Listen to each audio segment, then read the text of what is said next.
Bueno, buenas noches a todos. Como ya el doctor José Omar les comentó, pues mi nombre es Erika Vallejo, soy oftalmóloga de la Universidad del Siglo de Cartagena y la oftalmóloga de la Universidad Militar Nueva Granada en Bogotá.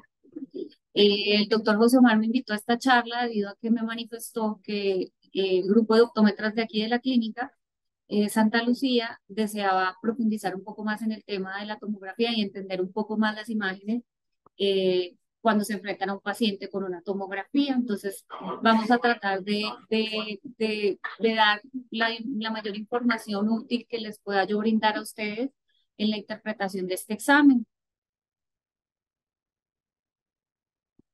Iniciando, quería hablarles un poquito de la historia. Eh, En este caso, la tomografía de coherencia óptica, empezamos a hablar como de la primera y segunda generación. En 1996 salen los primeros equipos de primera generación, en el 2000 la segunda generación de estos equipos, pero estos equipos no tuvieron una gran acogida. Realmente siempre que hay una nueva tecnología estamos un poco reacios a utilizarla, tenemos nuestras dudas, siempre queremos continuar en lo cómodo que teníamos. Entonces estas dos primeras tecnologías no fueron muy utilizadas, no salieron muchos equipos a la venta, no se utilizó demasiado. Ya hacia el 2002 es cuando sale la tercera generación, que es la de dominio de tiempo con el Stratus, que es como el que primero conocimos todos como más fuerte. Esta tecnología pues tenía sus limitaciones realmente por ser de dominio de tiempo, que ahorita vamos a hablar un poquito a qué se refiere eso, y el equipo que más se utilizaba era el Stratus. Luego tuvimos la siguiente generación, que ya era el Spectral Domain, de dominio espectral, ya no de dominio de tiempo. El primer equipo que se vio fue en el 2006 el Octoview. Posteriormente, con esta misma tecnología, en el 2007 el Cirrus y en el 2008 el Spectralis. Eh, Luego, en el 2012, tenemos el Swift Source, va aumentando la tecnología y en este los pioneros fueron Topcon con el Tritón y el Maestro, en el cual ya estos son Swift Source. En la tabla de aquí abajo les muestro en qué se diferencian específicamente estas tecnologías, dominio de tiempo, dominio espectral y Swift Source. Su gran diferencia es que el Swift Source tiene más longitud de onda, entonces penetra a más profundidad los tejidos. Entonces nos permite ver hasta esclera, coroides, cosa que los equipos anteriores no tenían. Y la velocidad del escaneo, como pueden ver, el de dominio de tiempo tenía un escaneo de 400 A scan por segundo, pasando el Swift Source que llega a tener a 400.000 escaneos A scan por segundo. Entonces, si vemos, es muchísimo más scan por segundo. Esto nos da una mayor resolución, una mayor profundidad y nos corrige muchos artefactos que nos da el movimiento. El dominio de tiempo tenía mucho tiempo en la toma de la imagen, el paciente se cansa, quiere parpadear, mueve el ojo.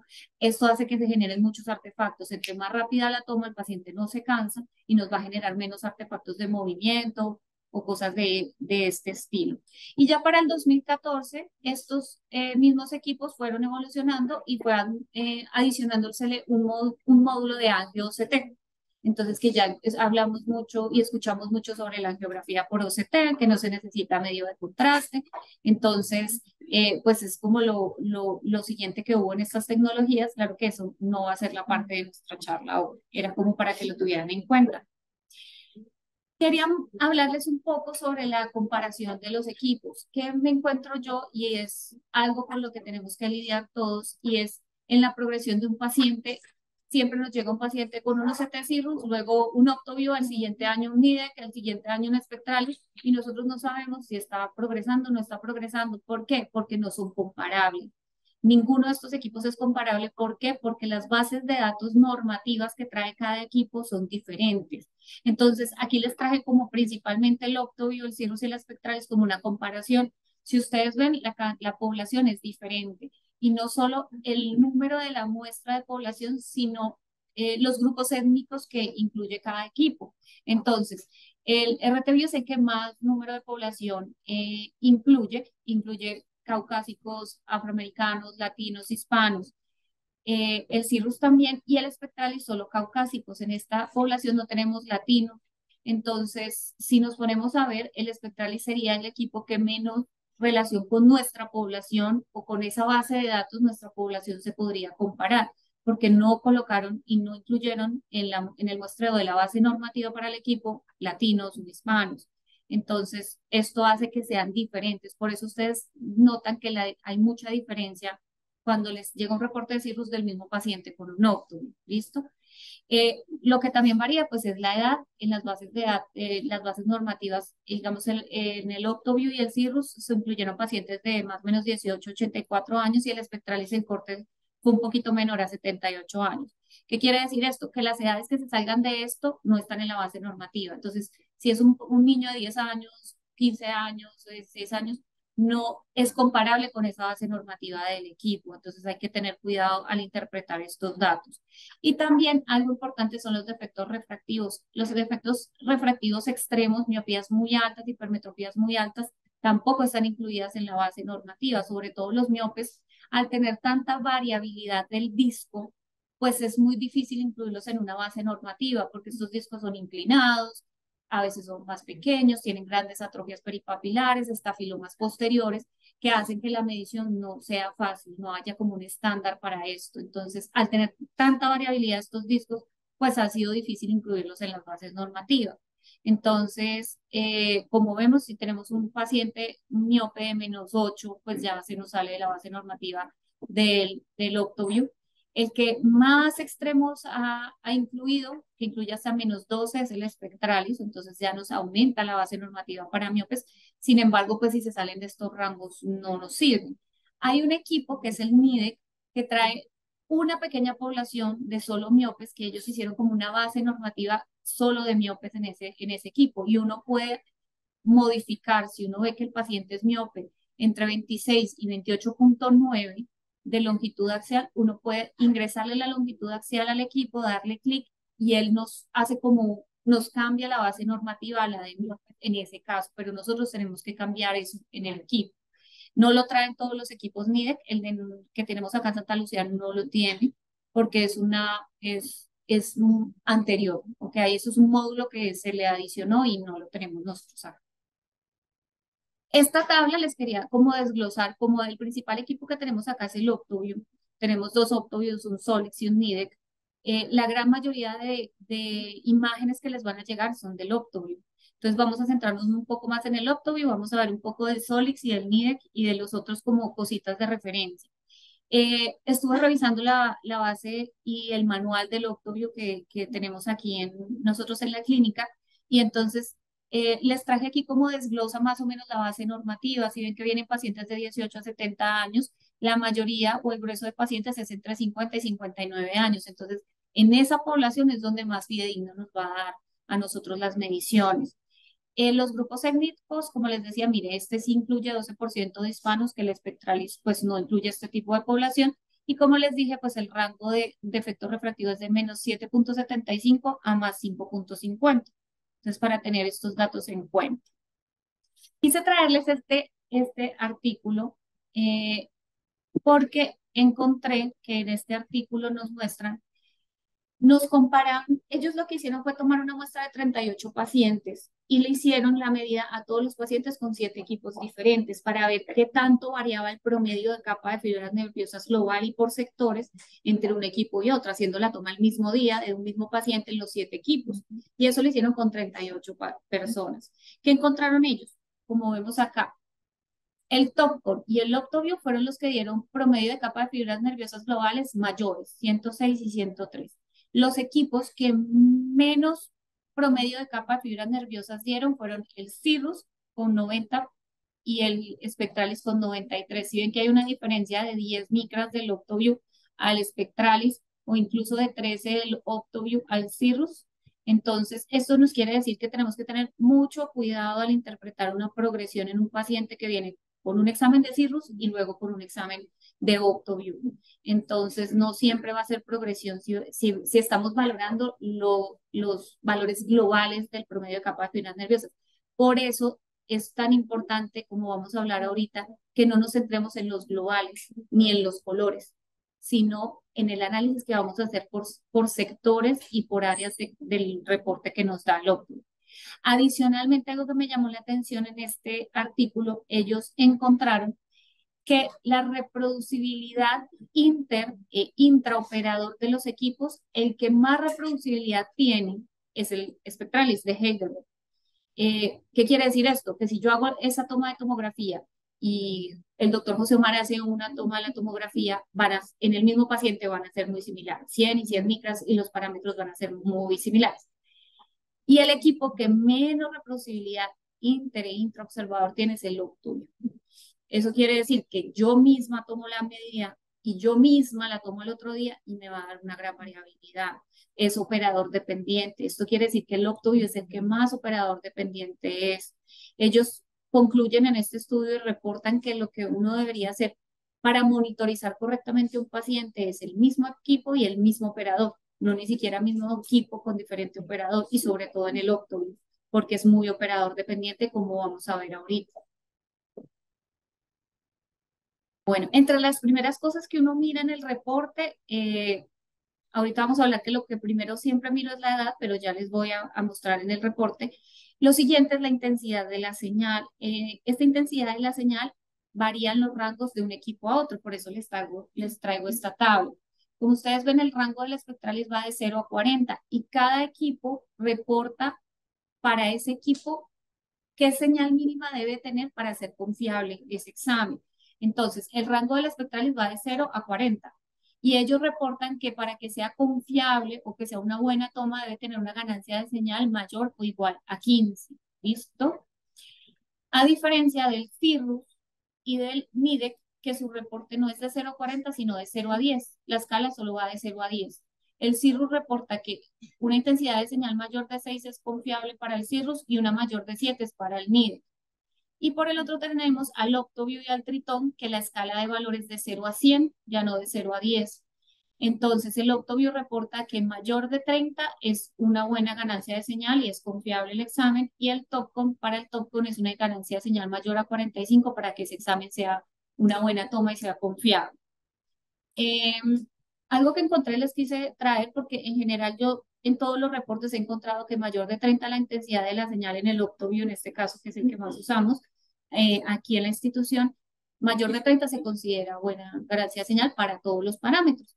Pero revisando el manual para esta charla me encontré esta tabla que no es mucho la diferencia, pero me llamó la atención que ellos reportan por cada sector una ganancia de señal. Ellos reportan que para el Retina Map debería ser mayor la ganancia de señal, mayor a 39, no mayor a 30, para que sea confiable y permite que sea menor y permite que sea una menor para la cabeza del nervio óptico. Dice que mayor a 28 ya es sensible. Yo lo tomo en 30, pero les quise traer esto porque lo encontré en el manual revisando para esta charla. Sí. Entonces ahora vamos a hablar como tal del reporte. Entonces, esto es más o menos lo que nos da y lo que les va a llegar a ustedes cuando reciben la tomografía. Entonces, como les dije, lo primero, aquí no salen los datos del paciente, pero lo primero que mire es los datos del paciente. Cualquiera se puede confundir, nos pueden enviar el reporte de otra persona, de revisar que sea el paciente correcto, que la base esté ingresado bien y correctamente la edad del paciente. En estos exámenes es importantísimo que esté correctamente la edad del paciente, porque si al digitar la edad en un paciente de 75 años nos metieron una edad de 30, en el equipo nos va a comparar con base normativa de 30, no con uno de 75. Entonces nos va a reportar defectos que realmente no existen de pronto para esa edad. Entonces siempre verificar primero la edad. Luego verifico la intensidad de la señal, que es la que tenemos acá, que no se ve muy bien, pero fue la que estuvimos hablando, que en el Octavio va de 0 a 100, que mayor de 30 es confiable para el Octavio. Luego tenemos esta tabla está aquí, que aquí se las desgloso un poquito. Entonces, acá nos va a dar los parámetros, la tabla de análisis de capa de fibras nerviosas y del nervio óptico. Entonces, y el nervio óptico. Entonces aquí tenemos siempre, yo miro primero el área del disco, tenemos el área del anillo, la excavación horizontal y vertical, la capa de fibras nerviosas promedio y dividida en superior e inferior en promedio. ¿Listo? Entonces, Ahorita vamos a desglosar parte por parte de qué es lo que debemos mirar en cada una de estas referencias.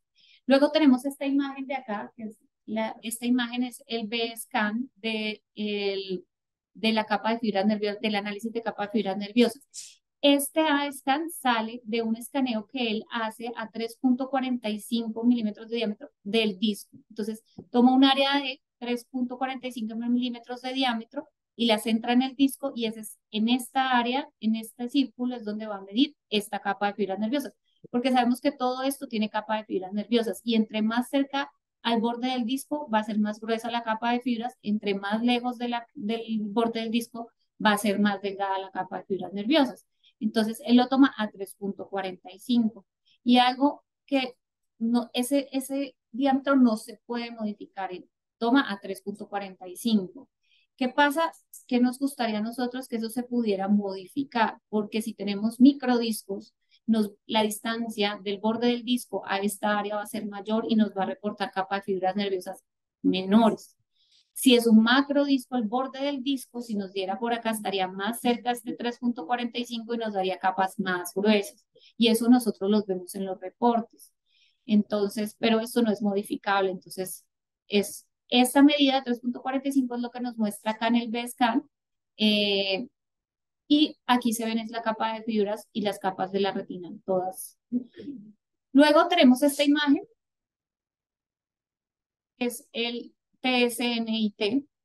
Este TSNT típicamente tiene esta doble colina, que es lo que llamamos doble colina. Si ustedes ven, la colina está en superotemporal e inferotemporal. ¿Por qué? Porque en superotemporal e inferotemporal es donde más grosor hay y están los vasos. ¿Listo? Entonces, en esta área superotemporal e inferotemporal es la colina normal que se debe tener.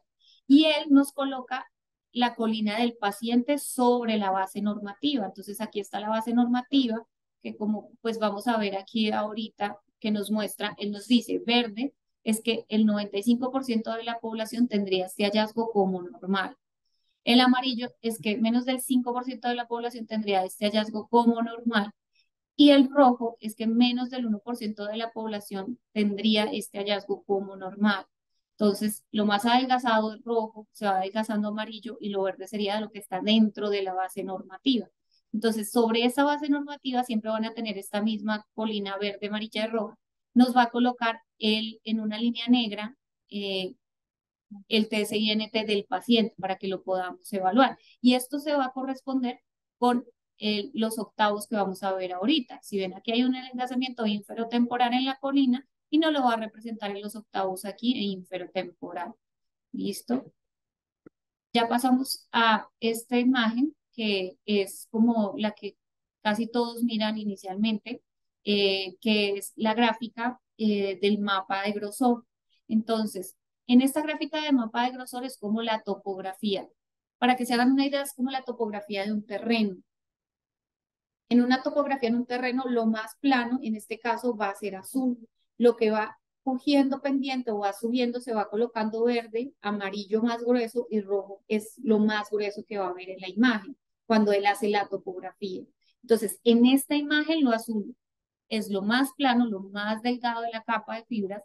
Al aumentar va colocándose verde, luego amarillo y lo más grueso va a ser rojo. Cuando tenemos edemas, vamos a ver esto muy rojo, porque está muy grueso. Eso sería en la parte de la topografía. No se confundan, porque en esa topografía lo amarillo y lo rojo es lo bueno. Pero cuando vamos a la parte de los octavos, que nos divide aquí el promedio de capa de fibras nerviosas en octavos, el octovio, porque los equipos dividen en diferentes. El Cirrus lo divide en 12, el octovio no lo divide aquí en octavos. Entonces, como lo vemos acá, aquí amarillo sería adelgazado, y aquí si esto estuviera en vez de amarillo rojo es lo más adelgazado. Pero si nos fuéramos al topográfico ahí mismo, aquí debería ser más azul. O sea, es donde más azul estaría, aquí estaría rojo.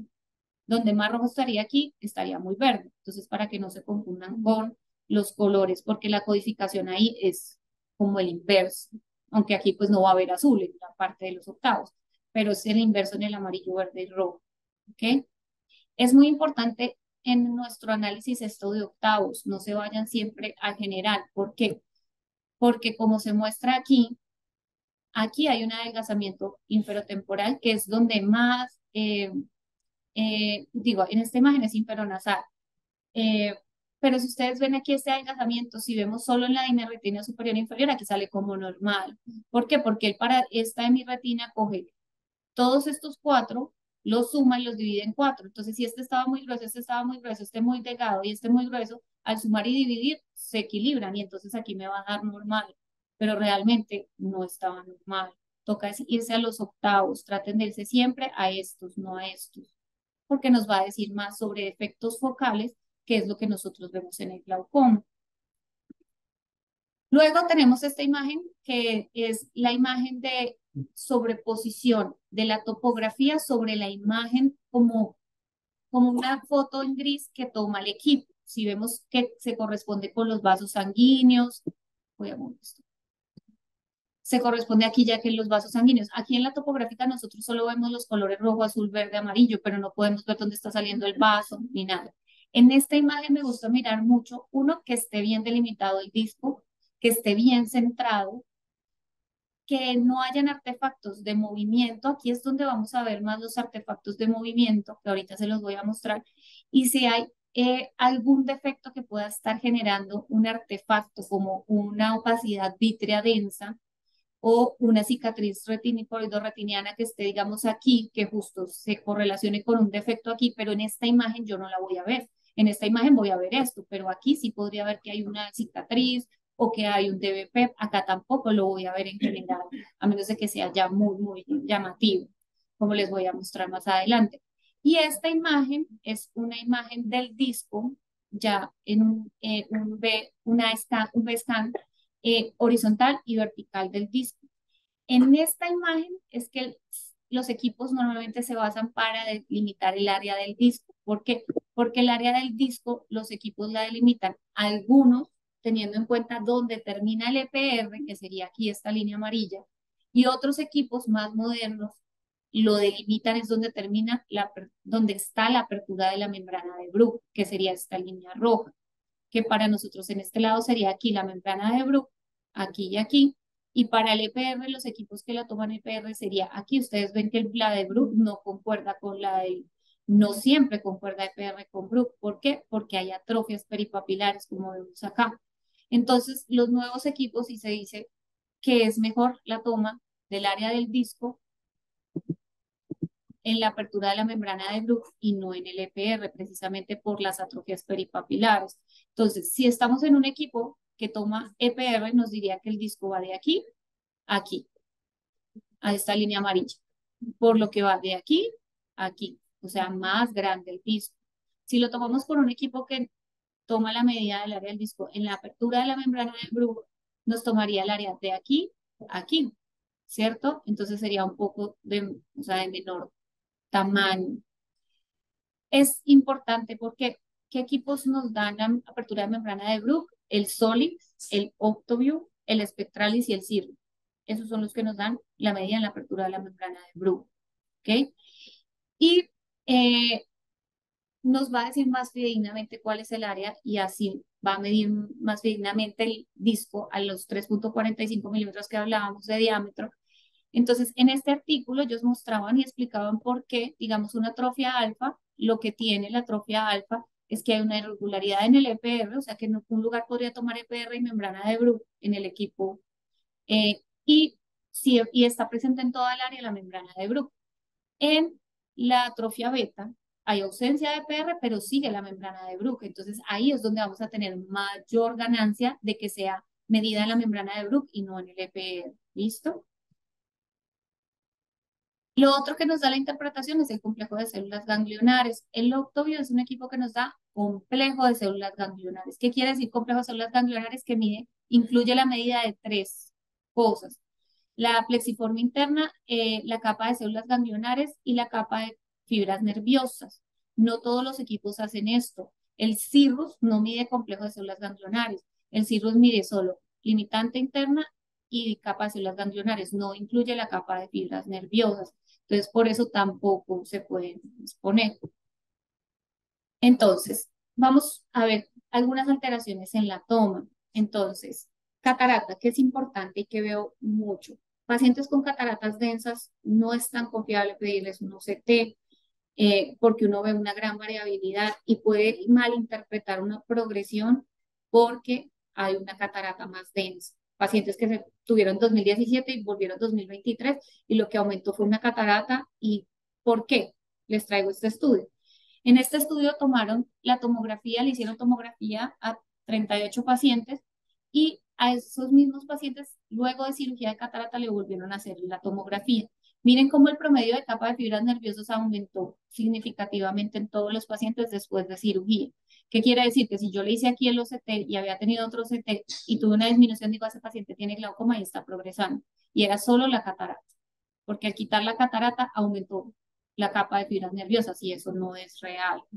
Ellos evidenciaron que al quitar la catarata, como es lo esperado, aumenta la ganancia de la señal en la toma del equipo.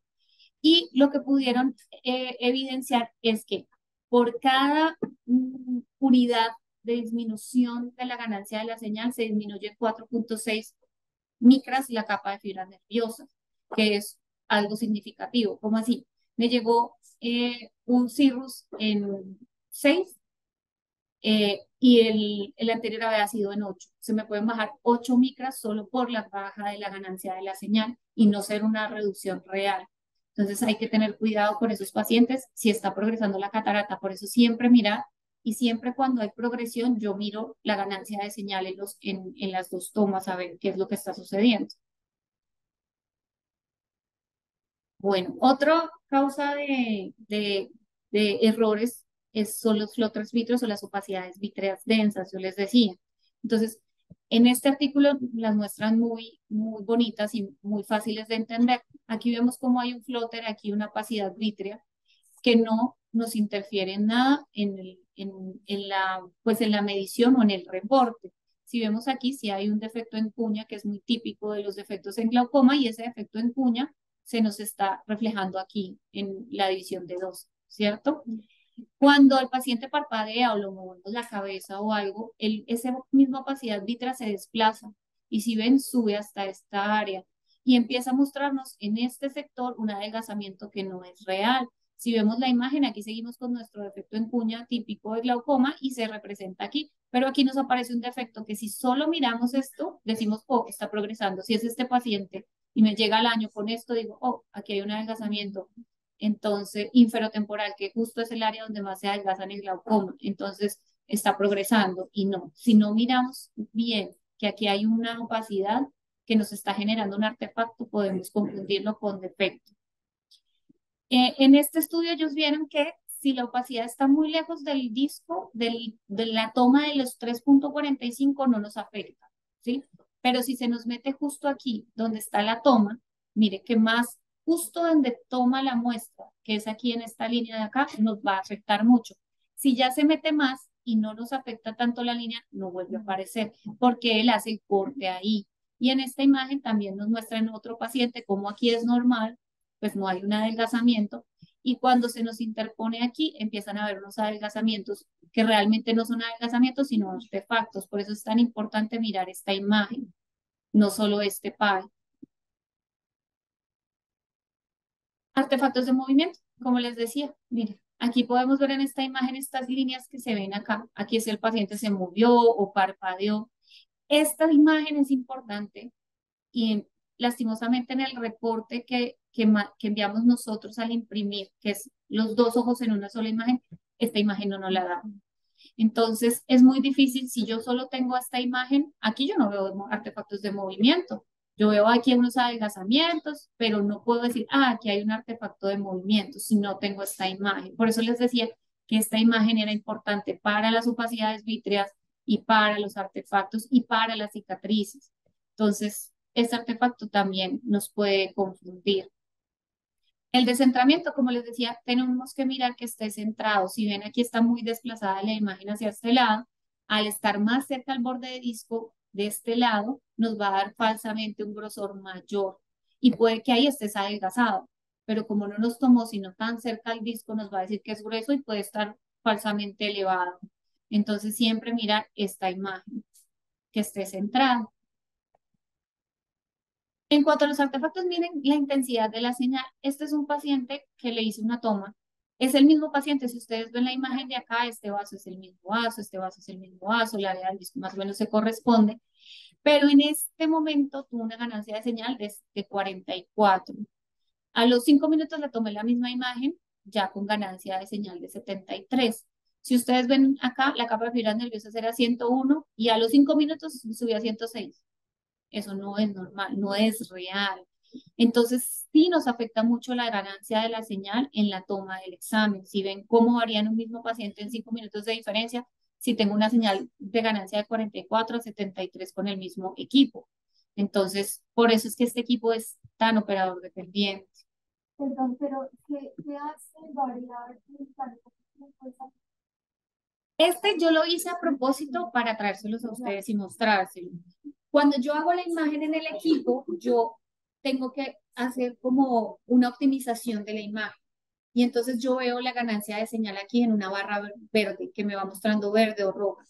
Yo, si no hago una adecuada toma, o sea, que lo genero bien para el defecto refractivo que tiene el paciente, porque él eso lo toma según el defecto refractivo y uno pone ahí y él lo optimiza según el defecto refractivo. Si yo no pongo optimizar, yo lo hago con la señal más bajita y me va a dar un valor. Sí, hay pacientes que yo eso no lo puedo hacer. Si tienes una catarata densa, yo lo pongo a optimizar y lo trato y no me sube de 50 y no me sube de 40 y no porque ya no lo... En él sí porque yo lo hice para poder mostrárselos, pero normalmente no. Pero miren que la ganancia de señal varía mucho, hace que varíen mucho las medidas, entonces sí es importante. De la mayor ganancia de señal, el más confiable está. Claro, a mayor ganancia. Claro, esto era para que lo vieran. Obviamente el dato más confiable es este de aquí, el de 73. Esto es solo para compararles y mostrarles cómo si la ganancia de señal nos afecta la capa de fibra y todas las medidas. Pero claro, este es el confiable, de 73. Eh, bueno, en esta otra toma es importante ver en esta no solo que el disco esté centrado, sino que la imagen en el B-scan esté centrada. Si ustedes ven este paciente, esta imagen debe estar acá en el centro, más o menos así como está. Si yo solo miro estos datos, yo no me doy cuenta y tengo este paciente 2020 y me llega con esta capa de fibras nerviosas y solo estamos mirando esta tabla, digamos. Y un año después me llega con esto y yo solo me fijo en esto. Yo digo, este paciente está progresando. Tenía una capa hace un año de 113 y ahora tiene 88. Algo está pasando, así esté todo en verde, ¿cierto? Pero si yo me voy a esta imagen, lo que veo es que cortaron la imagen. Quedó la toma muy arriba, cortaron la capa de fibras nerviosas y pues obviamente me va a mostrar un adelgazamiento que no es real. ¿Cierto? Entonces, mucho cuidado, siempre mirar que la toma esté centrada en el B-scan también, porque nos puede suceder esto, nos cortan y nos va a dar un valor que no es real. Otro artefacto es la toma del área del disco. Los equipos toman esa área de disco automáticamente, como les mostré en algunos de PRPR y otros de la apertura de la membrana de Bruch, pero él lo hace automático. ¿Qué pasa? A veces no lo toma adecuadamente por atrofias peripapilares, por opacidades vítreas. Entonces, si el operador, por eso es tan operador dependiente y es necesario que el operador esté pendiente. ¿Por qué? Porque si este disco, si ustedes ven aquí, aquí lo delimitó correctamente, pero esto fue modificado. ¿Por qué? Porque lo había tomado aquí. Si ven, no tomó el área del disco. En la parte superior tomó como superior área de disco la excavación y abajo sí tomó el borde. Si ven, este es el mismo paciente y el equipo se equivocó aquí en la toma. Si yo no miro esta imagen, a mí no me sale en el reporte. Esto solo lo puedo ver yo cuando hago la toma y no me sale automática. Yo me tengo que ir a abrir el 3D Dis para poder ver esta imagen. Si yo no soy acuciosa y me devuelvo a mirar eso, yo no me voy a dar cuenta. A ustedes les llega esta imagen. Esta imagen está sobre este error, si ustedes ven, no sobre esta, sobre este error. Y al estar sobre este error, uno, me va a dar un microdisco, me va a dar un disco más pequeño del real. Y el problema está en que el equipo, con base en esa área de disco que tomó, él va a sacar la excavación y las otras medidas. Si yo manualmente modifico esto, automáticamente me aumenta la excavación, el anillo, cuando yo manualmente. Hay equipos que no se dejan modificar. El Octoview deja modificar el área del disco, como ven ustedes aquí, yo puedo coger cada punto de estos y llevarlo a la imagen. El MIDEC deja modificar el disco y deja modificar la excavación. Eso no lo deja hacer ningún otro equipo que yo lo sepa. Solo deja modificar el área, así como el Octoview. Tú modificas el área y él automáticamente sobre esa modificación, él modifica la excavación y el grosor del anillo. El MIDEX sí te permite modificar área de disco y área de la copa si tú quisieras. Eh, pero esto es importante porque si ven esto depende del operador, ustedes va a llegar a esto y aquí es muy difícil de evaluar que está mal tomado. Por la escala de colores que hay aquí es muy difícil evaluar. Este es como el reporte que les llega a ustedes. Entonces, como les decía, no tenemos muchas herramientas que sí tiene la persona que está tomando la imagen. Entonces, por eso es tan importante que esa persona esté entrenada, porque de ahí depende este reporte, porque a ustedes no les va a llegar mucha información que es valiosa, pero a ustedes les llega este reporte. Entonces, como les dije, cuando les llega este reporte, lo primero, ver los datos del paciente, que la edad corresponda. Lo siguiente que miro siempre es la intensidad de la señal. Esos son los parámetros iniciales que yo miro en la ganancia de señal, que esté centrada la imagen, que no esté cortado. Bueno. Luego, quitamos esto de acá. Ya en la tabla de análisis de la capa de fibras nerviosas y el disco óptico vamos a ver los parámetros. Entonces, lo primero que miro es el área del disco, que la tenemos acá. El área del disco nos va a decir y nos va a ayudar a orientarnos si es un microdisco o un macrodisco, por eso es importante. Entonces, los equipos toman diferentes medidas para decir que es microdisco o macrodisco, eso lo tienen cada uno. Tengo entendido que en el CIRRUS lo toma de 1.9 a 2.56 para decir que es un micro o macrodisco. El Octoview es un poco mayor. Yo, en promedio, para casi todos los equipos tomo de 2.1 a 2.8 para decir que sea un microdisco o para decir que sea un macrodisco. ¿Qué me he dado cuenta en la toma de los discos? Y si ustedes son muy acuciosos y les llega un MIDEC y un mismo paciente un CIRRUS y un mismo paciente un Octoview, ustedes van a ver que el CIRRUS siempre tiende a dar microdiscos. El MIDEC siempre tiende a dar macrodiscos. O sea, el mismo paciente me da 2 en el CIRRUS, en el Octoview da como en promedio, entonces da un 2.4 y en el MIDEC ese mismo paciente da 2.8. Entonces, el MIDEC siempre tiende a dar macrodiscos, el CIRRUS siempre es lo que he notado yo al hacer y revisar exámenes, ¿listo? Y por eso ellos también toman diferentes áreas de disco como para esa base normativa, que es micro y que es macro. Pero yo en promedio tomo 2.1 a 2.8 para no, porque tampoco me lo sé de todos los equipos, entonces ese es. ¿Y por qué es importante el área de disco? Lo que habíamos hablado. No es lo mismo tener un microdisco que, con una excavación grande que un macrodisco con una excavación grande. Entonces, ustedes van a ver que en los macrodiscos es permitido, digamos que debe ser o tiende a tener siempre una capa de fibras nerviosas mayor, por lo que habíamos hablado.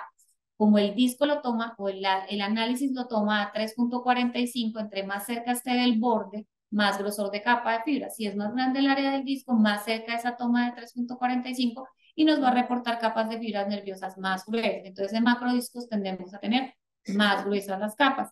Y en microdiscos, como está más lejos del 3.45, nos da capas más pequeñas. Es por eso que si ustedes tienen un paciente con microdisco y el Octoview aquí les dice 85, les dice que es normal. Y a veces tienen un macrodisco y dice 85 y sale rojo, porque para ese disco tan grande, ese 85 es anormal. Y para el microdisco es normal, porque es menor la capa de fibras nerviosas, porque la toma más lejos. Entonces, por eso es que vamos a tener esas diferencias tan grandes y uno dice, ah, pero el paciente que vi ahorita tenía 80 y estaba en verde, y por eso tampoco nos podemos seguir tanto por los colores que nos arroja el equipo. Por eso tenemos que desglosar todo muy bien. Lo siguiente importante es el área de disco vertical. ¿Listo? Acá está la horizontal, pero casi no la tomamos en cuenta porque hay excavaciones horizontalizadas. En el glaucoma y estas patologías lo que tiende es a verticalizarse la excavación, se va adelgazando el anillo superior y el inferior principalmente, entonces nos va a ir dando un aumento en la excavación vertical, que es como lo que vamos a ver nosotros. En general, excavaciones mayores de 0,6, igual 0,6 como uno cuando ve el fondo de ojos, cuando uno dice, ah, está como grande esta excavación para estos. El anillo bueno, siguiente lo que miro es la capa de fibras nerviosas, va a depender mucho del área del disco, como les decía. Algo importante aquí, pues, que no les, porque es que en una diapositiva son... No, ya no cerramos, déjalo ahí, lo vamos moviendo. Entonces, en la capa de fibras nerviosas, pues él siempre nos va a arrojar según el área del disco, que es normal o anormal para esa área de disco. Entonces, siempre vemos aquí por medio de la capa de fibras nerviosas. ¿Qué es importante? Digamos, si aquí esto todo estuviera verde, todo estuviera en verde, digamos, todo, no tenemos estas áreas de efectos focales, y vemos esto en 85 y en 108 y todo está verde, podríamos decir, ah, es normal, pero siempre una diferencia de más de 10 micras entre una capa de un ojo y el otro es anormal. Si ustedes ven todo en verde, pero un ojo tiene 85 y el otro tiene 100, ay, así todo está en verde. Por eso no nos podemos fijar tanto en los colores. Eh, una diferencia de más de 10 micras siempre es sospechosa, a menos que sean discos muy diferentes. Que tenga un microdisco en el ojo derecho y un macrodisco en el ojo izquierdo, ahí yo puedo aceptar. Pero si es como este paciente que tiene 1,67 de área y 1,78 y tiene una simetría de 85 y 108, pues ya. Entonces siempre, mayor de 10 micras de diferencia de capa de fibras nerviosas, es sospechoso y hay que ponerle cuidado. Así todo esté entre normales y no haya efectos focales aparentemente. Porque vamos a ver que hay cosas o artefactos que nos van a dar falsamente grosores aumentados. El área del anillo es otro valor que tenemos aquí. El área del anillo y el área del disco no son tan específicos porque varían mucho según si hay atrofias y si lo mido en el EPR o no en la membrana de Bruch. Entonces, se supone que no nos fijamos mucho en esto porque tiene gran variabilidad. El área del anillo o el anillo neuroretiniano en ese grosor va a tener mucha variabilidad. ¿En qué casos me gusta mirarlo en progresión? Porque veo pacientes que tengan capa fibra 85 de un momento a 60 y luego eh, tengan 60 y me voy al anillo como para llenarme de razones y el anillo está igual o aumentó. Eso no es lógico. Si yo tengo un adelgazamiento en la capa de fibras nerviosas, voy a tener un aumento de la excavación y una disminución en el anillo. Entonces tengo que ir mirando, es como para llenarme de razones y de parámetros. Como les había dicho aquí, el TSINT, entonces aquí nos sobrepone el ojo derecho y el ojo izquierdo sobre la doble colina y nos muestra si hay algún defecto. Aquí, digamos, aquí se adelgaza superotemporal y nos lo va a mostrar aquí, ¿cierto? Los octavos son muy importantes, los octavos son muy importantes debido a que siempre vamos a tener en el glaucoma, en general, el área que más se adelgaza o primero se adelgaza es temporal, y sobre todo inferotemporal y superotemporal. Entonces, aquí lo estamos viendo en ese paciente, justo, es la capa que nerviosa si tiene menos, el disco tiene, tiene una capa de 85 versus 108 y tiene estas áreas de adelgazamiento inferior y superotemporal. Nos vamos llenando de razones como para decir que este paciente tiene glaucoma. Pero esta área de octavos me gusta mucho porque me ayuda a ver patrones diferentes que me he podido dar cuenta yo en mi experiencia y es que si yo tengo en esta área adelgazamientos, un área roja, un área verde, un área roja, un área verde, un área roja, como en una rueda, es algo más neurológico. No es algo tanto de glaucoma, sino es algo más neurológico, una atrofia secundaria, otra cosa. En el glaucoma tienden a ser defectos focales, pero no así como en una rueda. Obviamente hay excepciones a la regla, pero uno ve que se va adelgazando luego no, y luego se me adelgazó este. Ese patrón así como en rueda, a mí me sugiere más algo neurológico sin decir que es patoneumónico de glaucoma, ¿ok? Y otra cosa que me ayuda mucho es mirar que los adelgazamientos, a veces hay adelgazamientos nasales en ambos ojos y solo es nasal y respeta línea media. Eso es neurológico. Si hay un defecto binasal que respeta línea media, casi estaría por decir que es algo neurológico. Entonces, por eso es tan importante esta parte de los octavos. Y el complejo de células ganglionares, que algunos equipos nos dan más información que otros. Personalmente, lo que menos me agrada del reporte del Octobio es esto, el complejo de células ganglionares, porque en otros equipos nos sugiere más unos daños arqueados que son típicos de glaucoma. Aquí siempre es una mancha. Si hay un adelgazamiento, es una mancha. No vemos como un patrón arqueado, un patrón de defecto que vamos a ver que nos pueden mostrar los otros equipos, como este. Mire, este es el tritón y miren acá cómo nos muestran una mancha roja. Aquí siempre me va a mostrar esta mancha. Aquí me muestra cómo de pronto un defecto de capa de fibras nerviosas que viene desde acá se va a continuar en el complejo de células ganglionares. Y en esta imagen yo la puedo ver. Si ven aquí, se ve como un defecto de capa de fibras nerviosas. Esta es una imagen del tritón que me da más información a mí para decir que esto sea glaucoma. Acá tenemos la del cirrus, que también me gusta mucho. Miren que aquí también podemos ver este típico escalón aquí, que nos va a mostrar aquí en esta imagen rojo y amarillo, que también me da más señal a mí de que es un defecto arqueado en formación. Aquí tenemos el del MIDE. Entonces aquí también vemos como aquí hay un defecto de capa de fibras nerviosas, vemos que es muy azul y aquí nos lo muestra amarillo y rojo. Nos da más información este análisis del complejo o de las células ganglionares, porque no todos miden complejos de células ganglionares, que este, ¿cierto? Para, si yo veo esta mancha, a mí no se me especifica nada. Si yo veo estos arqueados, yo ya, así todo el PAI y todo el resto esté normal y yo tengo un paciente con esto, yo ya digo, aquí hay inicio de glaucoma. Les traje aquí la imagen del Solix porque es el otro que deben estar recibiendo frecuentemente, que es el otro equipo que recibió la clínica. Entonces, pues es prácticamente lo mismo, lo cambia en la localización. Miren que esta imagen era más como las que yo les decía, que rojo, verde, amarillo, como una rodilla. Entonces, esto era lo que yo me refería, que no es patognomónico de glaucoma, pero a mí me da como más información. Lo mismo, aquí sí me dan defectos, miren, defectos en puña que no me da el Optoview. Eso es lo que pierde como la interfaz de la impresión de la imagen del Optoview, que es, pues, todos los equipos, como hemos ido hablando, tienen sus ventajas y sus desventajas. Entonces, este es el de Solid. Aquí tenemos la misma tabla de análisis, aquí tenemos la de soportados, aquí nos muestra cómo delimita el disco, las atrofias. Estas cintas que ustedes van a recibir del Solid se comporta prácticamente igual, solo que les cambia la posición, pero nos da como los mismos datos. Ya pasando un poco a las patologías. Entonces, tenemos esta imagen eh, con lo que hemos hablado. Ustedes me podrían decir, si ven esta imagen, ¿quiénes pensarían que esto puede ser un principio de glaucoma, un defecto inicial, o no es glaucoma? ¿Ni idea? La línea negra le está cogiendo en la parte roja y en los patrones rojos. ¿Qué cosa de uno y a uno? Alguien que se...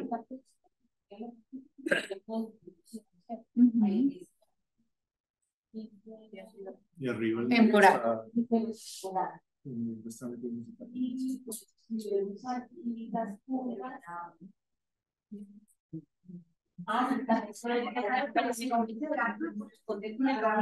Ajá, en la TSNT. Ajá.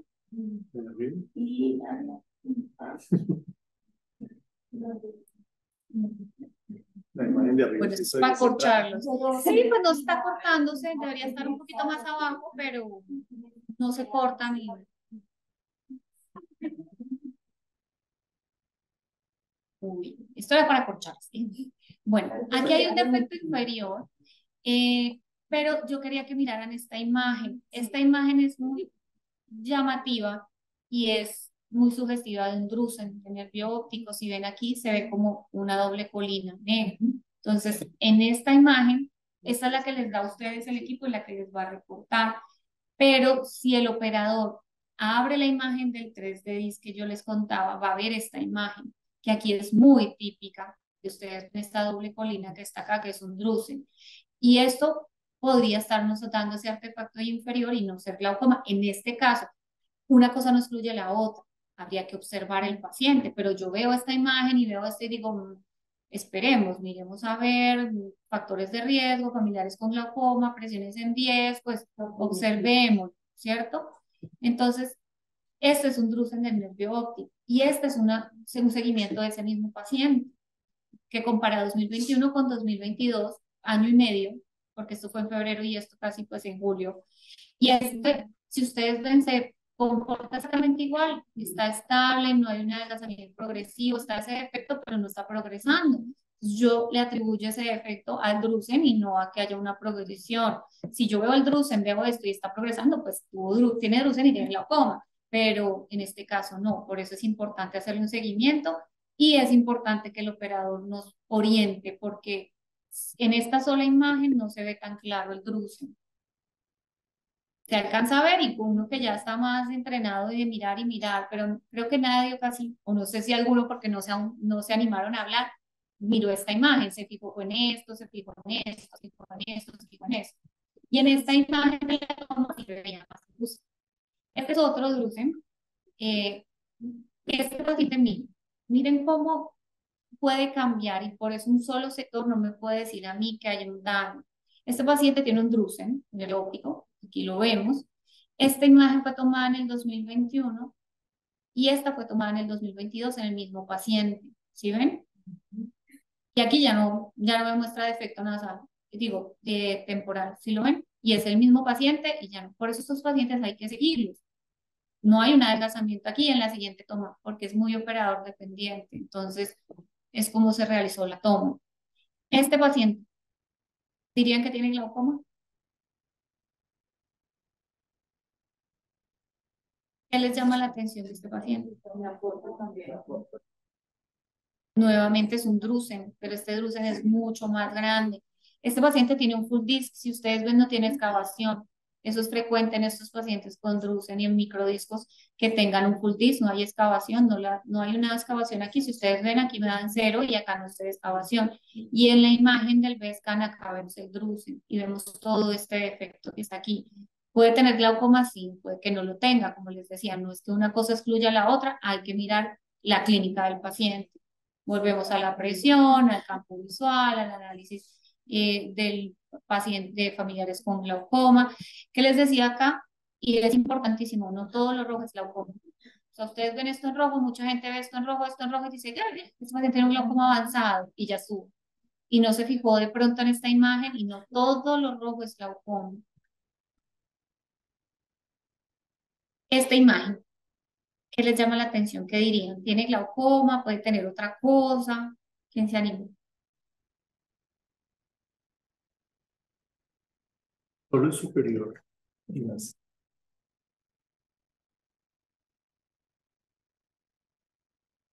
¿Quién diría que es glaucoma? Levanten la mano. ¿Quiénes dirían? ¿Quién gana? ¿Glaucoma o es una neuropatía pseudoglaucomatosa? Son muy tímidos, nadie levanta la mano, ni uno solo se anima. No, yo me voy a acordar de quién fue el que dijo glaucoma y quién fue el que dijo. Yo solo quiero ver en promedio quién diría que es glaucoma y quién diría que no es glaucoma, para ver en cuál sería como la... Bueno, voten. En general, glaucoma o no glaucoma. ¿Glaucoma? ¿Quién se apunta por glaucoma? Nada, no tengo miedo. Lo más normal. Por lo que veo, la mayoría dice que no es glaucoma. Yo digo que sí. Pero entonces, levanten la mano, porque así. Ya hay 3 votos por glaucoma. ¿Y a este lado cuántos? 3, 4. 5 votos. Ricardo de los Ríos. También votó. Entonces quedamos mayoría glaucoma o mayoría no glaucoma. Mayoría no glaucoma. Mayoría no glaucoma. Y este sí. ¿Y por qué? Pero, ¿quién se anima a decirme por qué es glaucoma? ¿Qué glaucoma? Si contestaron aquí, por favor. Es glaucoma, por eso. ¿Y quién dice que no es glaucoma? ¿Quién fue el que dijo que no era glaucoma? Era la mayoría, dijo que no. ¿Por qué? Los mayores de ojo derecho y ciertos parecidos. Digamos, 81, 85. Superior y inferior.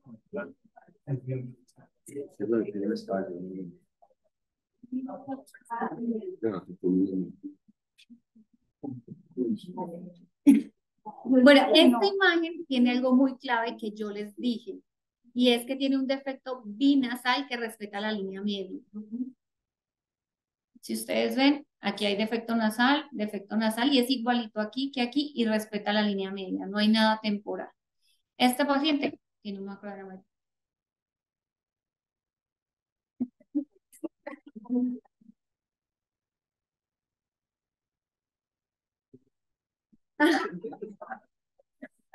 Ahí sí todo, ¿no?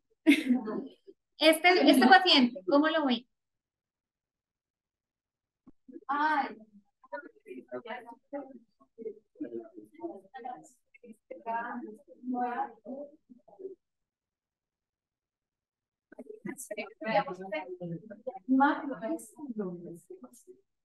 ¿Qué les llama la atención?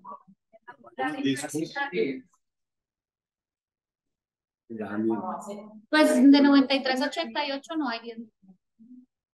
93 y 88. Tiene 93 en el derecho y 88 en el izquierdo. Dirían que tiene glaucoma. Los discos son muy diferentes en tamaño. Hay una simetría del disco. Bueno, tienen un 83 y 2.3. Son asimétricos, pero no es macro ninguno. ¿Qué otro dato quieren saber? Porque es que no se ve tan nítido, ¿no? Las excavaciones. La excavación es diferente. No, él siempre muestra es que la imagen la tomó así. O sea, esa flecha está ahí es porque no está mostrando algo como tal el equipo. Casualmente en este ojo hay una membrana epirretiniana chiquitica. Ahí. Pero no es que lo esté mostrando, mira aquí. Igual ya está, ¿sí ves? Claro que sí. ¿Qué más les llama la atención a ustedes acá? O sea, está aumentada la excavación en este ojo, ¿cierto? Y entonces vemos acá los cuadrantes y aquí hay un adelgazamiento temporal y aquí inferotemporal, pero no veo así como una cosa muy agresiva para esta excavación, ¿verdad? O sea, ¿no les llama la atención que esta excavación casi no hay anillo y el borde está muy conservado, o sea, según estos parámetros? Con esta excavación no esperarían que esto tuviera rojo, todo esto.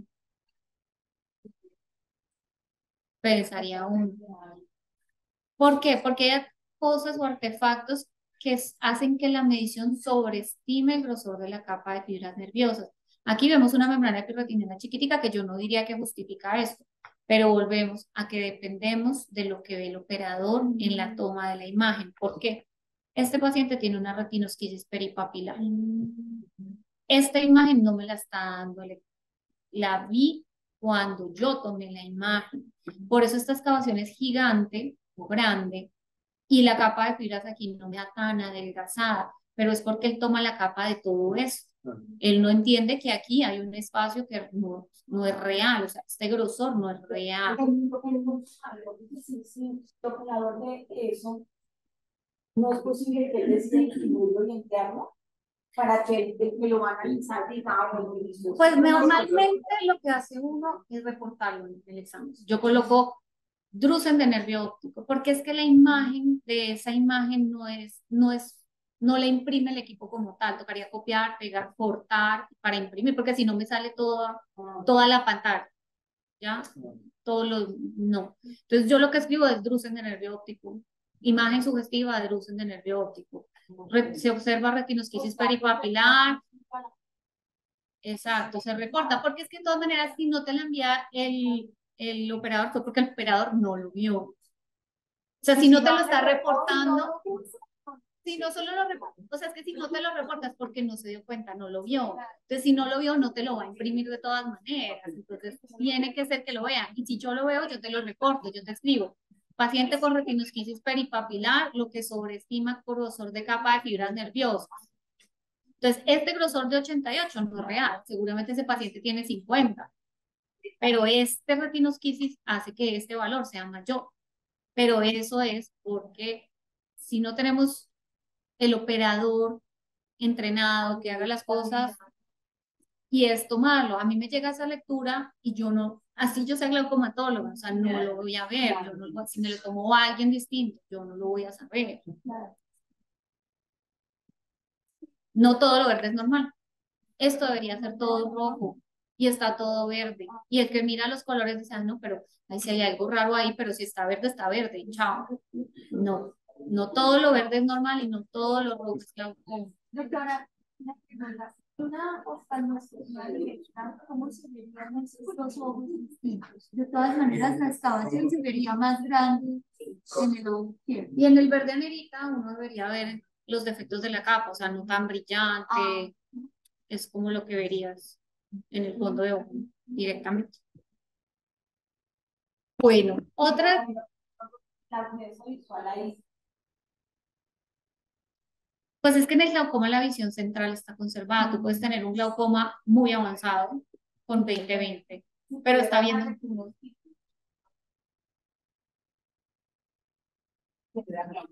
No, en la visión no, porque como lo que te digo es central y esto no está central, la visión central te la da la mácula, esto es peripapilar, por eso te está dando el grosor aquí.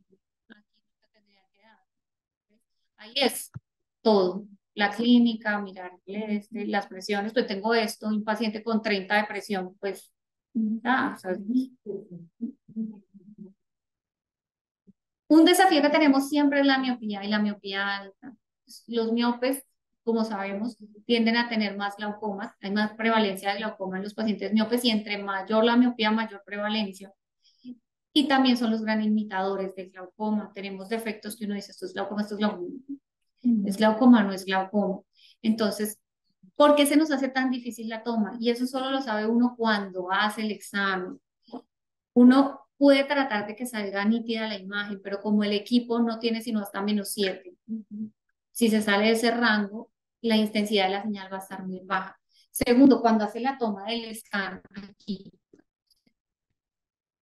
cuando hace la toma del scan aquí, nosotros tratamos de dejarlo lo más horizontal, lo más plano posible. En los miopes es muy difícil. Aquí no es tanto, pero hay miopes que es una cosa así en U que no logras centrarla o metes o logras que las esquinas dentro de la imagen y esta parte se baja y no sale o la subes y se te sale aquí en esta parte.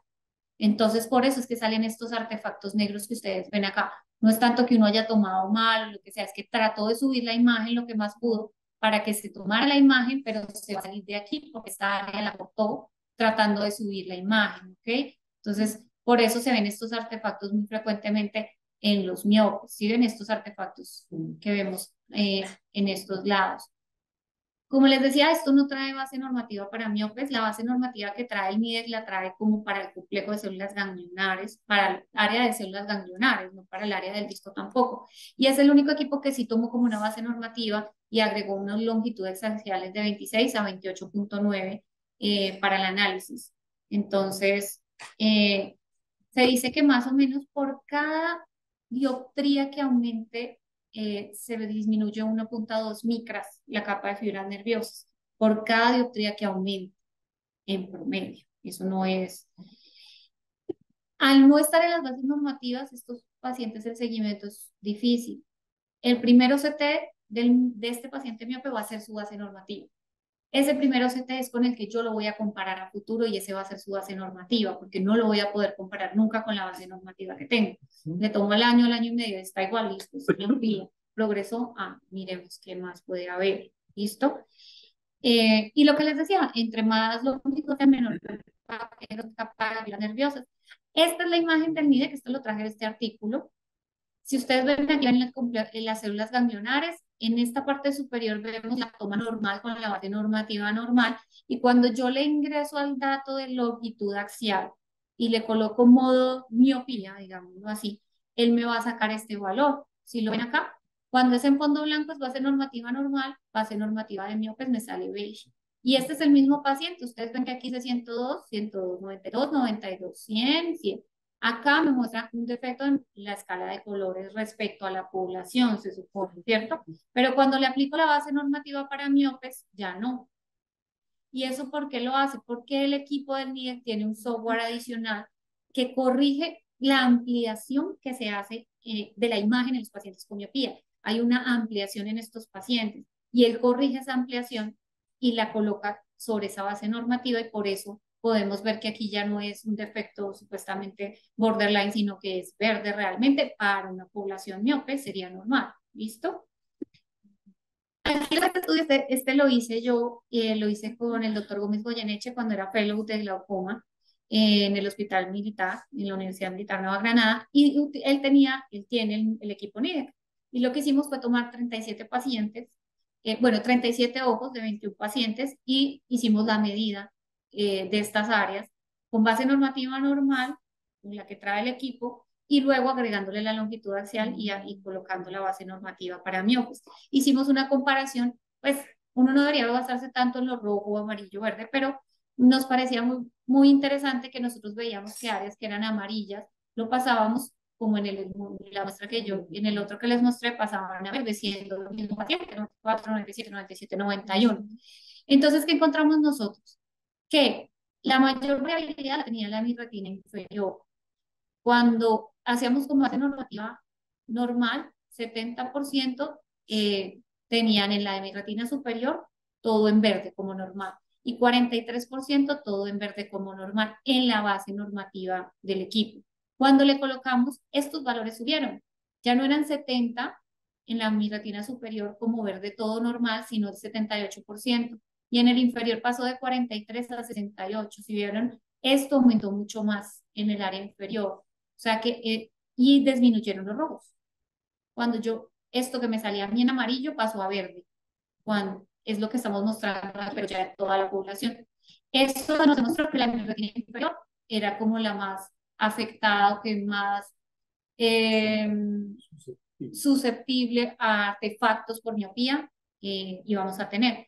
Y cuando lo dividimos acá, en los cuadrantes que estaban, que nosotros pues les dimos un valor, este nasal externo, que lo nombramos nosotros así, por la localización, cuando lo dividimos por sectores, fue el sector que más aumentó. O sea, era el que más se mostraba adelgazado, pero que más se corregía cuando colocábamos la base normativa del nasal externo. Y les traigo por último este caso clínico que me pareció muy interesante, que me llegó el viernes acá con una paciente. Esta paciente pues llega y le hago este OCT. ¿Okay? Aquí tiene una capa de fibras nerviosas de 88 y 73, no sé si ahí la ven, un disco promedio de 2,32 a 2,54, tenemos estos dos adelgazamientos. ¿Ustedes pensarían que eso es glaucoma? O pueden decir, bueno, hay una neuropatía, pero no estoy 100% seguro de que sea glaucoma.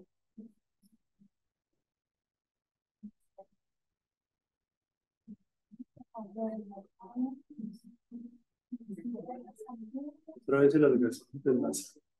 Pero aquí hay doble. Hay defecto nasal y temporal, no es solo nasal.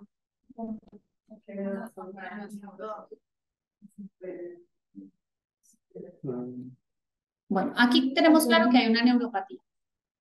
No podemos decir 100%, ni siquiera yo decir es glaucoma. Esta paciente había consultado y ella se había hecho un OCT cirrus particular 15 días antes. Y este se lo hizo por la EPS viernes. Yo la recibo y veo este examen. Yo le empiezo a preguntar sobre la historia, porque en esos casos, y ella me dice, yo me había hecho un cirrus hace 15 días. Qué pena la imagen, pero fue con la cámara ahí rápidamente. No fue del equipo, porque este lo traía ella, ¿sí? Entonces, aquí nosotros teníamos 88 y 73. No hubo mucha diferencia aquí, en este tiene como 85 y 72.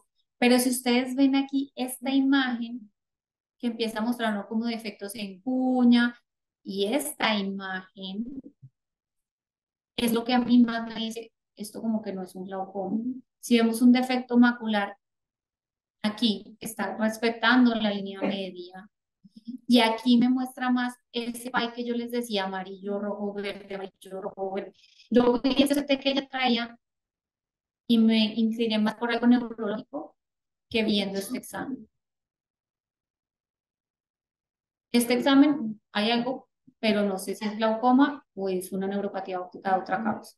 Veo este examen y me inclino ya más por neurológico que por glaucoma. Entonces, le pido los otros exámenes y le empiezo a indagar. Ella me dice que Hacía 3 meses, ella es una paciente de 69 años y hacía 3 meses estaba con una disminución subjetiva de su visión, indolora, progresiva en el ojo izquierdo. En el momento pues que ellos reportan ahí, porque leí la historia clínica porque no es paciente mía, eh, reportaron una visión de 20-30 ojo derecho, 20-70 ojo izquierdo. eh, Reportaban que en el ojo izquierdo notaron que solo decían los números del octotipo en el lado temporal. A la biomicroscopía solo reportaban una catarata corticonuclear de 2 cruces y un defecto pupilar aparente relativo del ojo izquierdo. En el fondo de ojo, una palidez del nervio óptico del ojo izquierdo y presiones en 14. Por este hallazgo, pues ellos le mandaron el campo visual y le mandaron el OCT. Ella se dio particular inicialmente con este examen de OCT del cirrus, la oftalmóloga la vio y le pidió una resonancia magnética. Pero ella ya tenía sus órdenes y las hizo por la EPS, por eso llega aquí a hacerse el octavio. ¿Sí ven? Ella se había hecho el cirrus el 15 de mayo, aquí se hizo el octavio el 2 de junio. ¿Listo? Luego, ese día acá se hizo este campo visual.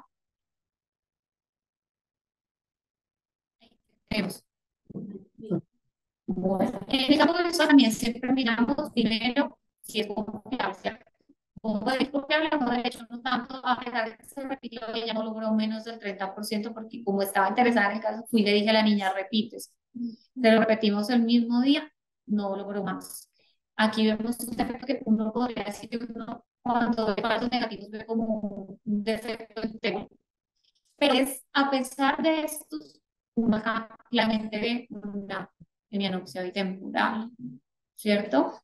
Y uno dice acá, hay neurológico, una hemianopsia bitemporal. Le hacen una resonancia magnética y tenía una dilatación aneurismática de la arteria carótida interna supraclonidoidea del lado izquierdo con estas dimensiones que desplaza el quiasma óptico. Al desplazar el quiasma óptico, por eso nos daba ese defecto bitemporal. La valga neurocirugía y la guía urgente a terapia de posgrado. En este examen del octavo no hubiera sido tan fácil llegar rápidamente al diagnóstico. Llegar a un paciente de esa manera, a partir de un OCT. La implicación que puede tener con un OCT. Interpretarlo adecuadamente. Claro.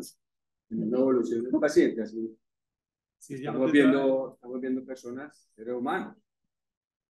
No, ya no te trae los exámenes y tú no confías en el OCT que hiciste. No, si yo solo tuviera ese octavio y yo solo estoy leyendo el examen, yo ahí en ese momento que lo voy a remitir, coloco los defectos, neuropatía óptica, posiblemente glaucomatosa, porque no, si yo no hubiera visto nada más y no hubiera tenido ninguna otra herramienta con ese octavio. Pero ahí es lo importante del campo visual. Por eso, ahí ya me hubiera llegado, digamos, OCT campo visual, aquí hay una hemianopsia bitemporal, digamos la resonancia, no hubiera sido necesario el cirrus, pero el cirrus desde el principio me hubiera dicho a mí, aquí hay algo neurológico, pidámosle de una vez el campo y la resonancia, ¿sí? Aunque generalmente piden el OCT y el campo, pero sí ven cómo los equipos y las imágenes y la interfaz es de la impresión de la imagen en el OptoView no es tan amigable, o sea, no nos quita información importante, ¿ya? Entonces, pues eso es. Y ya como para terminar, entonces, como les decía desde un principio, evaluar la calidad, el centrado, la confiabilidad de la imagen, eso nos va a orientar inicialmente de cómo está esa imagen. No tomar decisiones respecto a los colores, no todo lo rojo es glaucoma, no todo lo verde es normal, si hay retinosquisis, si hay membranas epirretinianas muy cerca al disco, va a tomar el grosor mayor y no es real.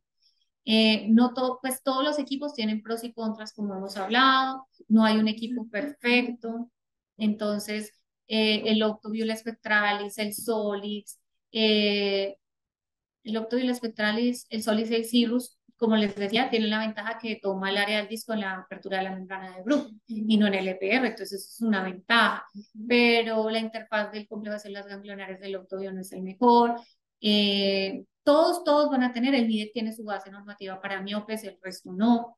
Entonces, pues todos van a tener sus pros y sus contras, no hay el equipo perfecto, sigue siendo una tecnología que tiene que ser interpretada por una persona y que tiene que ser manejada por una persona, que dependemos mucho también del operador y de lo que nos reporta y de que se haga una imagen adecuada. ya les había dicho, la base normativa, el área de disco y las imágenes topográficas y del complejo de células ganglionares, pues van a variar en diferentes equipos. Dime. No. Lastimosamente no en todos los sitios. Aquí tenemos la ventaja de que la gran mayoría de OCTs, la gran mayoría son tomadas por oftalmólogos, pero en las otras instituciones la mayoría son por técnicos. Aquí es donde todavía, inicialmente se hacía solo los médicos y luego en las otras instituciones por masa, por costos o cosas así, lo han empezado a hacer, son técnicos. Aquí es una fortaleza Santa Lucía que todavía se conserva, que es un oftalmólogo en general. Algunos de los del MIEC de Niquía son por un auxiliar, no pero la gran mayoría, todos los que dan de Opto y todos los que dan de Soli, son por oftalmólogo.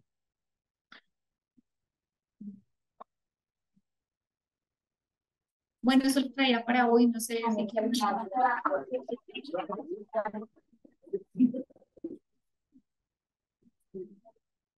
Una pregunta. De a uno, de a uno. No nos gusta que nos borren la pregunta.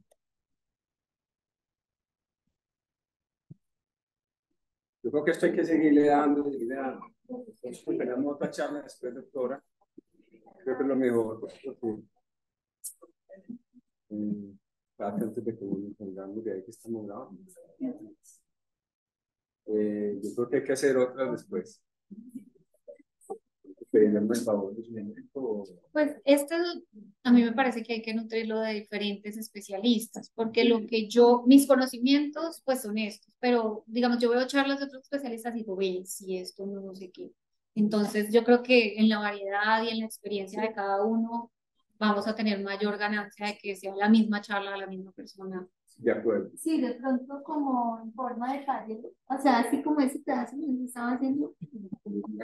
Bueno, pues,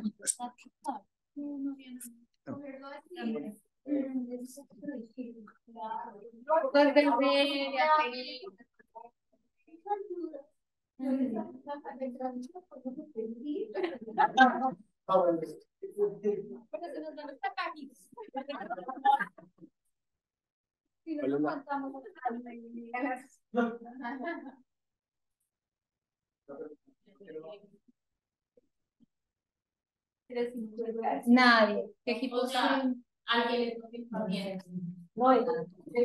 es que estas pistas, digamos aquí, las niñas del call center.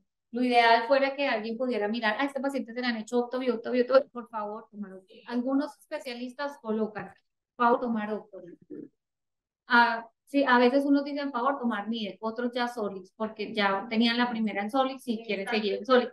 Pero es que cuando nosotros nos llegan, yo estoy en el octo y a mí me llega el paciente que me programaron y en el Solix está alguien haciendo examen. Entonces yo no puedo salirme a sacar al que está en el otro lado para hacer Solix en ese equipo porque no puedo, o sea, no puedo.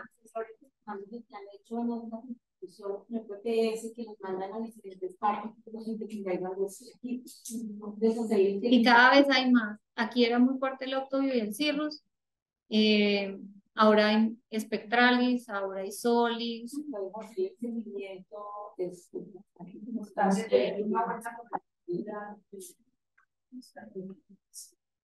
Y es muy difícil. En verdad es difícil. Nosotros hemos tratado de ir mejorando pues, las imágenes cada vez más, incluso las del mismo Solix. Ahí tenemos una reunión ahora a mediados de julio para ver qué podemos hacer con el tema del equipo. Porque entendemos la importancia de tener una imagen, pues como lo acabas de decir tú tan claramente. Es decir, hay unos detalles que son muy específicos que hay que tratar de lograr para tener un diagnóstico mucho más confiable ante el paciente y poder orientarlo de una mejor manera. Que la responsabilidad no es más allá y no es menos que la visión de aquel que sienta y de aquel que nos consulta, pues, que es fundamental, es parte de nuestra razón de ser como profesionales. Así es. Ahora hay que mirar si tú tienes algún tip de cuándo mandan o no mandan un OCT o qué ¿Qué Yo creo que ese es el sugerirías? criterio del médico. ¿Qué sugerirías, pues? Es muy, Así muy como grande difícil. para ellos. Sí, en defectos, muescas, o sea, cosas muy específicas, la simetría, pero es que eso es algo muy general, eso es a criterio. Ah, Los antecedentes familiares y que uno encuentre excavaciones amplias o una presión alta, también de pronto mandaron Excavaciones asimétricas, asimétricas o una palidez.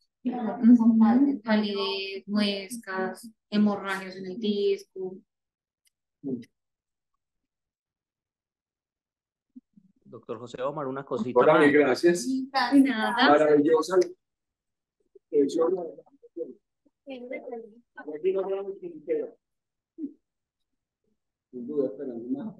ya, ya.